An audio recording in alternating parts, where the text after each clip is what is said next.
दिल्ली के आसपास किसानों को भ्रमित करने की बड़ी साजिश चल रही है। उन्हें डराया जा रहा है कि नए कृषि सुधारों के बाद किसानों की जमीन पर दूसरे कब्जा कर लेंगे। भाइयों बहनों, मैं आपसे जानता हूं, क्या कोई डेयरी वाला आपसे दूध लेने का कॉन्ट्रैक्ट करता है तो आपकी गाय भैंस ले जाता है क्या? कोई फल सब्जी खरीदने का उद्यम करता है तो क्या आपकी जमीन ले जाता है क्या? आपकी प्रॉपर्टी उठा के ले जाता है क्या? साथियों, हमारे देश में डेयरी उद्योग का योगदान कृषि अर्थव्यवस्था के कुल मूल्य में 25% से भी ज्यादा है।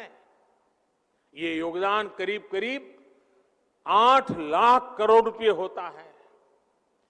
दूध उत्पादन का कुल मूल्य अनाज और दाल के कुल मूल्य से भी ज्यादा होता है। इस व्यवस्था में पशुपालकों को आजादी मिली हुई है। आज देश पूछ रहा है कि ऐसी ही आजादी अनाज और दाल पैदा करने वाले छोटे और सीमांत किसानों को क्यों नहीं मिलनी चाहिए? साथियों, हाल में हुए कृषि सुधारों की मांग बरसों से की जा रही थी। अनेक किसान संगठन भी पहले ही मांग करते थे कि अनाज को कहीं पर भी बेचने का विकल्प दिया जाए।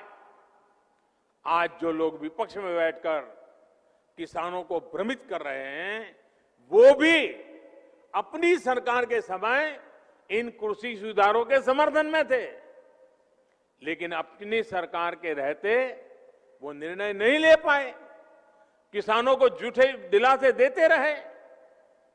आज जब देश ने यह ऐतिहासिक कदम उठा लिया तो यही लोग किसानों को भ्रमित करने में जुट गए हैं।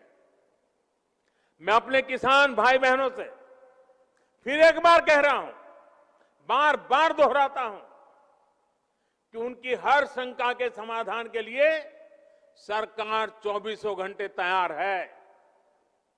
किसानों का हित पहले दिन से हमारी सरकार की सर्वोच्च प्राथमिकताओं में से एक रहा है।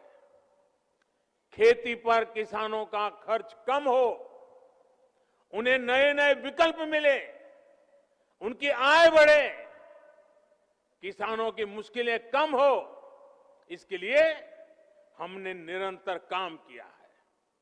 मुझे विश्वास है हमारी सरकार की ईमानदार नीयत, हमारी सरकार के ईमानदार प्रयास और जिसको करीब करीब पूरे देश ने आशीर्वाद दिए हैं, देश के हर कोने के किसानों ने आशीर्वाद दिए हैं। मुझे विश्वास है कि किसानों के आशीर्वाद की ये ताकत, देश भर के किसानों के आशीर्वाद की ताकत, जो भ्रम फैलाने वाले लोग हैं, जो राजनीति करने पर तुले हुए लोग हैं, जो किसानों के कंधे पर बंदूकें फोड़ रहे हैं, देश के सारे जागरूक किसान उनको भी परास्त करके रहेंगे।